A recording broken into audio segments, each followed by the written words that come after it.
Hey, Patrick, it's your agent. Hey, I was going over analytics and I want to chat with you because Terrence Malick and Joel Schumacher.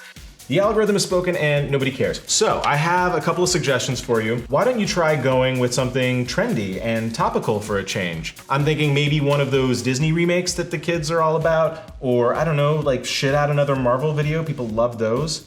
Lindsay's killing it with Game of Thrones. Okay.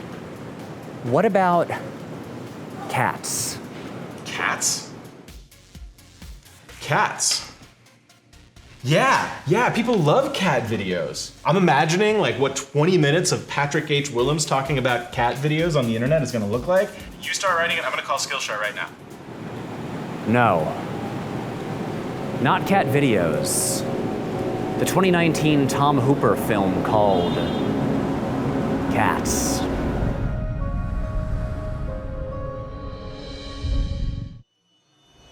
At approximately 5:07 p.m. on Thursday, July 18th, the world stopped and gasped in horror at the trailer for Tom Hooper's film adaptation of the musical Cats. We tried to make sense of what we were seeing.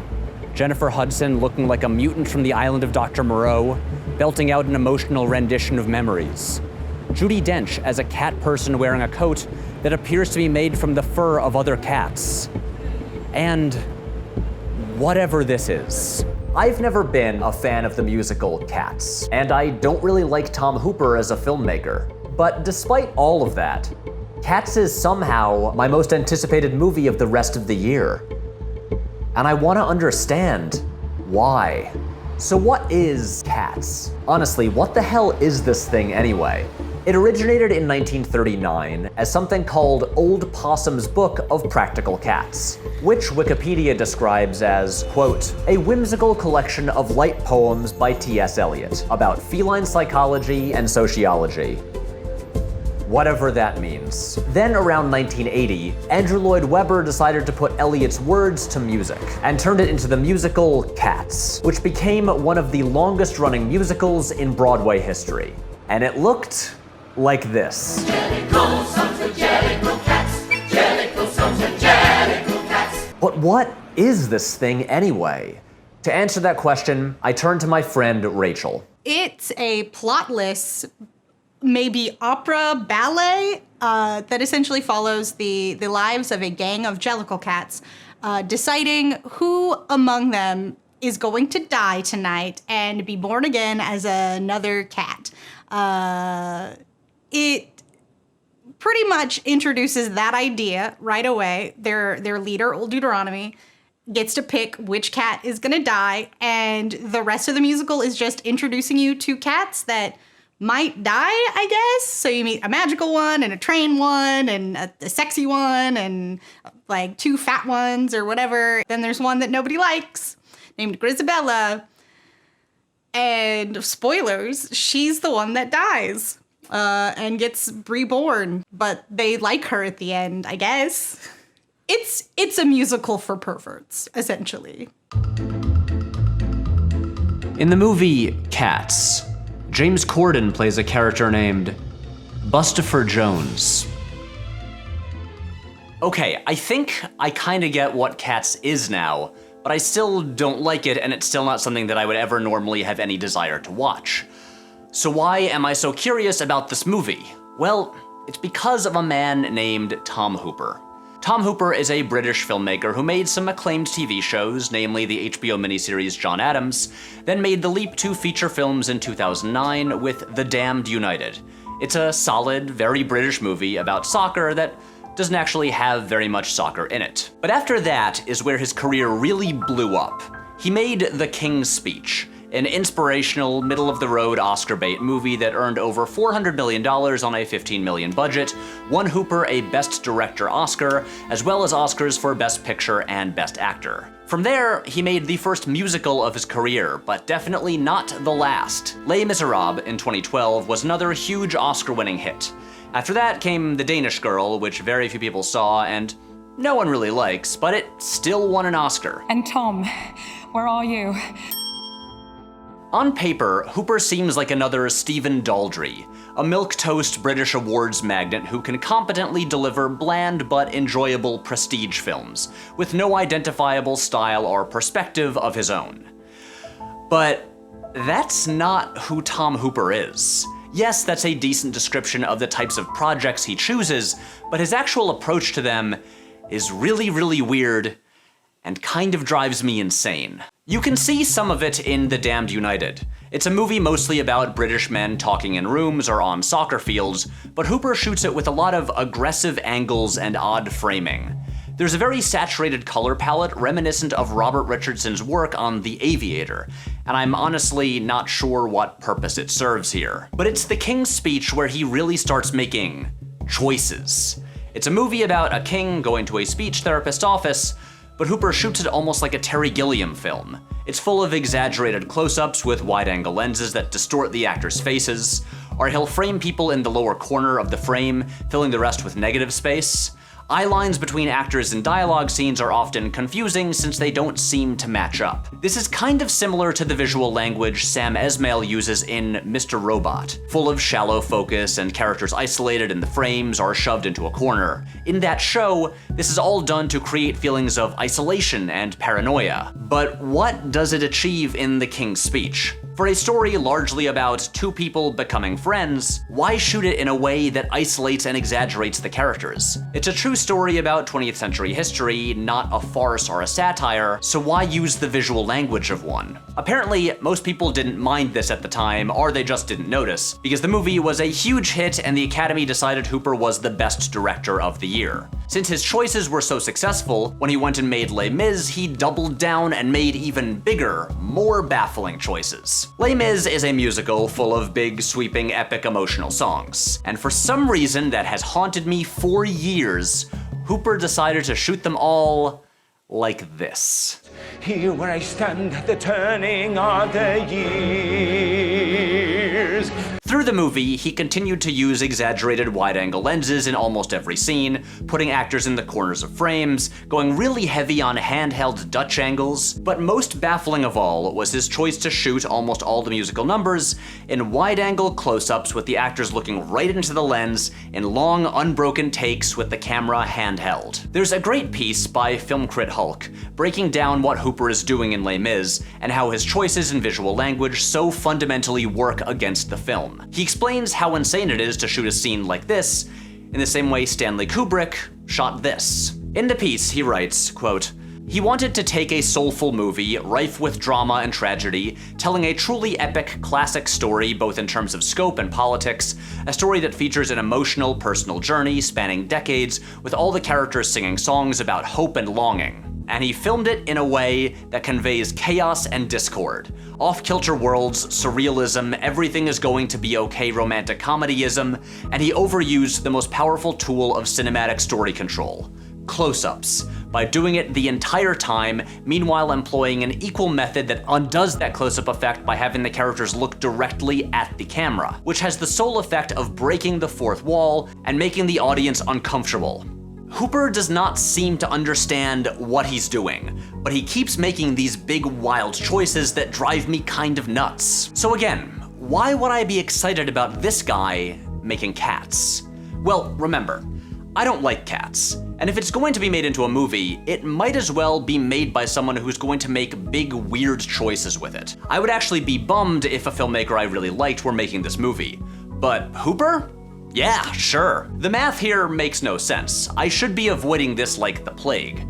But the thing is, I've realized I'm starved for big budget movies that seem like crazy risks. The film industry is in this frustrating place right now.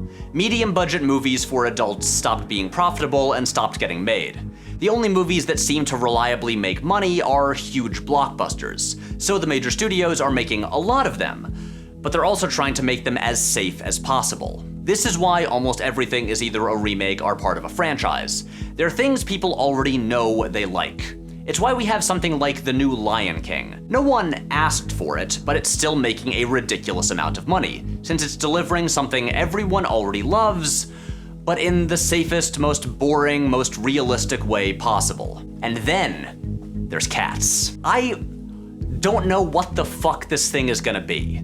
All we've seen is a 2-minute trailer, and already there are so many crazy, fascinating choices. Building giant sets so all the people appear cat-sized, using digital fur technology to turn the cast into weird hybrid cat people, casting Jason Derulo and Taylor Swift alongside Ian McKellen and Idris Elba. I mean, just the idea of a studio spending more than $100 million on a Cats movie is insane. I know it seems weird to be excited about this movie that seems like such a fundamentally bad idea, but I can't help but be interested in any movie of this scale taking this big a swing. If Universal Pictures wants to make one of their big 2019 movies a plotless musical about terrifying cat people, then you know what? I'm gonna see that shit. In the movie Cats, Jason Derulo plays a character named Rum Tum Tugger. Okay, we have to address the elephant in the room. I mean, in this case, there are like 10 elephants, but I'm talking about the biggest elephant. I'm talking about the way the cats look. I'm talking about digital fur technology. Ever since I was a kid, I was always turned off by the appearance of the cats in the stage production. Not that I have a better way to make humans look like cats, but something about these people with their makeup and wigs and leotards and tails always creeped me out, in the same way clowns do. But I guess with theater, you accept a certain level of artifice and theatricality. When you need to communicate to the people in the back row that these are cats, then yeah, this works. But what do you do for a live-action film? A medium that's all about creating a cohesive, immersive reality. Well, for starters, you probably don't make a fucking Cats movie, but it's clearly too late for that. Then you maybe do what Steven Spielberg and his company Amblimation tried to do in the mid-90s. Make it a hand-drawn animated film in which the cats actually look like cats. But no, it's too late for that as well. It's gonna be live action. What Tom Hooper decided to do was use the resources and technology of modern cinema to take what was done for the stage version further. The cats are still humans with human proportions and cat features, but the seams of the costumes and makeup and wigs are gone. The fur grows from their faces. Taylor Swift has fur on her fingers, but at the same time, she has human fingernails. The result is cats that aren't really cats.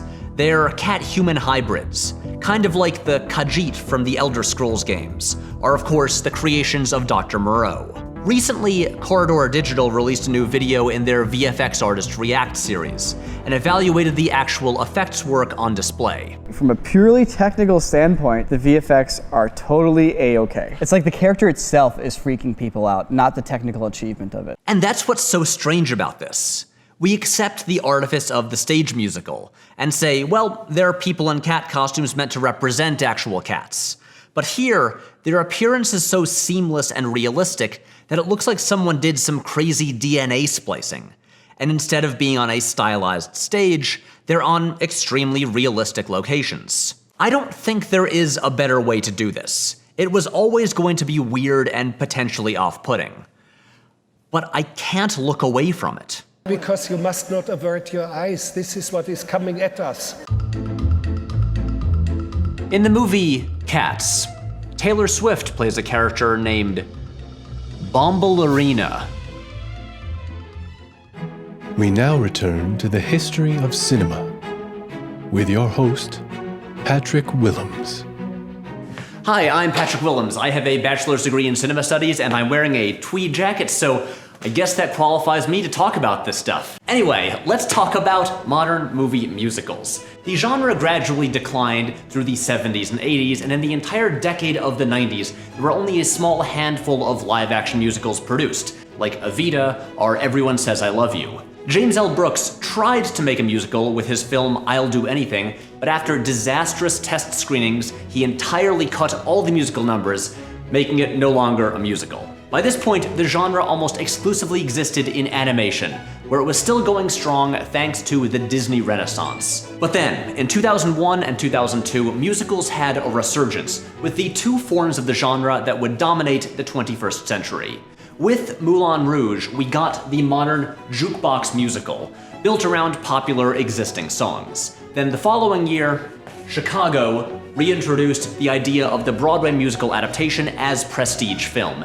It made a lot of money and won a bunch of Oscars, including Best Picture. The decade also had a boom in music biopics, but I seem to recall making a 35-minute long video about that recently, so we're not gonna get into that. We're not counting those because they generally don't adhere to the structure of traditional musicals. So from there on, we would usually get 1, maybe 2 musicals per year, generally released during award season and positioned as potential Oscar contenders. After Chicago, there was The Phantom of the Opera, The Producers, Rent, Dreamgirls, Sweeney Todd, Mamma Mia, 9, remember 9? Tom Hooper's Les Miserables, Annie, Into the Woods, and Clint Eastwood's Jersey Boys. Original film musicals are still extremely rare. The only ones released by major Hollywood studios in the past decade are La La Land and The Greatest Showman. Everything else is either based on a Broadway show or one of the Disney live-action remakes, which, as much as they are often lifeless cash grabs, are also some of the only genuine blockbuster live-action musicals in decades. As inferior as they are to the original versions, one could make the case that they are helping to introduce younger audiences to the musical genre. I guess. And then there's Cats. Here we go! Which sits firmly within the category of the prestige Broadway adaptation. It has an Oscar-winning director, a big budget, and a December release date. But there's a notable difference from most of the other musical films of the past 2 decades. This one has a much greater emphasis on dance. When you look at the history of movie musicals, you see a trend away from big theatrical dance numbers and towards more naturalistic or conceptual interpretations, and that's fine. But it also discounts a powerful form of entertainment and expression and storytelling. Dance in movies is deeply uncool nowadays. Dance movies are sort of seen as a lesser genre.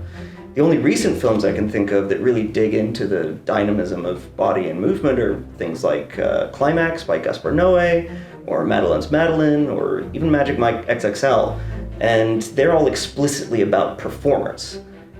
And that's a shame because we all have bodies and it's exciting to see them used in interesting ways. I mean, we all love good stunt work, and what is stunt work but just violent dance? So Cats is interesting because it really leans into the same thing the stage show does, which is that there is no story, and instead it's all about the spectacle of this weird, lithe cat choreography. In the trailer, the choreographer has as big a credit as the director. So I'm super intrigued to see where it goes with that kind of theatrical influence. In the upcoming feature film Cats, Ian McKellen plays a character named Gus the Theater Cat. Actually, that doesn't really seem that weird. So I don't want to assume too much based on a 2-minute trailer, but most of the aspects of Hooper's visual storytelling that frustrate me don't really seem to be present here. Instead of shooting it all in oddly framed close-ups, he seems to be pulling back and using a lot of wide shots to show the performers' full bodies in motion and properly showcase the choreography. So even if I don't like Cats the musical, even if I'm constantly disturbed by how the cats look, my hope is that we could get some genuinely spectacular dance numbers out of this. Or, of course, maybe Tom Hooper will make some bizarre editing choices and ruin the whole thing. That's also very possible. And this is why I can't stop thinking about Cats. When I heard Tom Hooper was making it, I laughed. I thought, wow, what a bad idea. When I heard it would star Idris Elba, Taylor Swift, and Ian McKellen, I thought, wow, that is a bizarre cast. When I heard it would be shot on giant sets, I thought, that's weird but kind of interesting. And then I saw the trailer and I couldn't look away. I was horrified and excited, repulsed and thrilled. I thought about it all through Comic-Con. I thought about it on the train, while standing in fields, at home, while walking down the road, while falling asleep. I dream about cats, these bizarre jellicle creatures dancing through my brain. And still, I don't know what jellicle even means. What is a jellicle cat? Jellicle cats are queens of the night, singing at astronomical heights, handling pieces from the Messiah. Hallelujah, Angelical choir. No, but really, what is a jellicle cat? I don't know, nobody knows. I think T.S. Eliot was high. When it comes to the movies, I want to see things I've never seen before. And for better or for worse, I have truly never seen anything like Cats before. I cannot wait. Well, it's weird, but it works, I guess. But how are you gonna segue into Skillshare from this? Oh, that's easy. I just talked about how Skillshare is an online learning community with over 25,000 classes, something cats. Come on, it writes itself. You're gonna have to do a lot better than that, man. Okay, I will. Okay, so Cats. For all the weird things about it, it does also have some pretty cutting-edge visual effects. And if you want to learn about visual effects and how to do them yourself, you should start learning Adobe After Effects with the Skillshare course called Learn Adobe After Effects CC 2019 for Beginners, taught by Jordy Vandeput. Many years ago, I learned After Effects through online tutorials, and I wish that I had courses as good as these Skillshare ones back then, because I didn't. I already said it, but there's over 25,000 courses on Skillshare, so with After Effects, they have courses on like compositing and live action animation, text motion graphics, 2D animation, all of this stuff.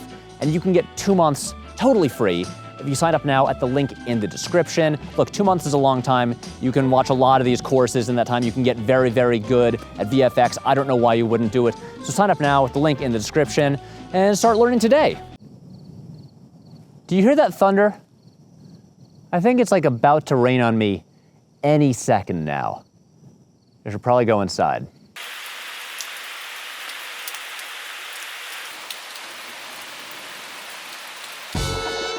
I did it. I made a video about the Cats movie, and if you got here, then that means you watched the whole thing, so I'm very sorry. Now, I want to thank Andrew Todd for making an appearance in this video. He recently wrote a great piece for Birth Movie's Death called Why I'm Excited About Cats. There's a link to that in the description. You should follow him and read all his stuff. Thank you to Rachel Schenk, my co-host of the Infinity Podcast. Thank you to our interns, Ellie and Emma. The Film Crit Hulk piece I quoted is linked in the description. If you want to support this channel and get access to fun, exclusive stuff, you should check out the Patreon. Follow me on all the social medias, listen to our podcasts. Can't get enough of Keanu and the Infinity Podcast, new episodes of both every week.